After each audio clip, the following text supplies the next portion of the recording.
Flow into gratitude as you watch, because the most powerful idea in science, psychology, leadership, entrepreneurship, trading, law enforcement, and civilization itself can be reduced to a single principle: uproot the root of the problem and the problem loses its future. Everything else is maintenance. Everything else is negotiation. Everything else is treating symptoms while the cause quietly survives underground, waiting for another opportunity to emerge in a different form. The human mind often prefers cosmetic solutions because they produce immediate emotional relief, but reality does not reward appearances, reality rewards causes. A weed does not care how many times you cut its leaves if its roots remain alive. A debt problem does not care how many temporary windfalls appear if spending behavior remains unchanged. A failing business does not care how much motivation its owner consumes if the market problem remains unsolved. A weak society does not care how many speeches are delivered if corruption continues to reproduce itself beneath the surface. The future belongs to those willing to investigate causes rather than merely react to consequences.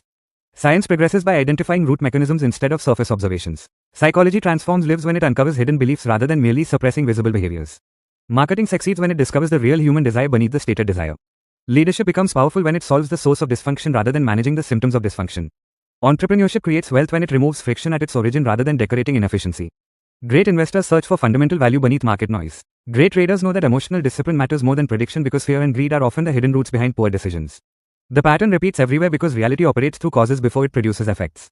The average person fights outcomes. The exceptional person studies origins. The average person asks why the stock fell. The exceptional person asks what chain of incentives created the movement. The average person asks why productivity disappeared. The exceptional person asks what system is consuming attention. The average person asks why confidence vanished. The exceptional person asks which repeated thoughts are quietly destroying certainty. The average person sees chaos. The exceptional person sees structure. That difference changes entire lives. And this is where gratitude becomes surprisingly practical rather than merely emotional, because gratitude stabilizes perception.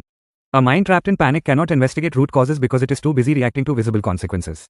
Gratitude slows emotional turbulence just enough for intelligence to function properly. It creates psychological distance between stimulus and response. It allows observation before reaction. Observation reveals patterns. Patterns reveal causes. Causes reveal leverage. Leverage changes outcomes. The brutal truth is that every system becomes a prisoner of what it tolerates. A company that tolerates inefficiency eventually becomes inefficient. A trader that tolerates emotional impulses eventually becomes emotional. A leader that tolerates dishonesty eventually leads dishonesty. A nation that tolerates corruption eventually institutionalizes corruption. A person that tolerates self-deception eventually loses clarity. Zero tolerance is not cruelty when directed toward root causes. It is protection. It is prevention. It is the refusal to allow destructive patterns to establish permanent residence inside a system. The greatest minds throughout history were not merely problem solvers. They were root cause hunters. They understood that every visible result is merely the shadow cast by something deeper. Wealth is the shadow of value. Influence is the shadow of trust.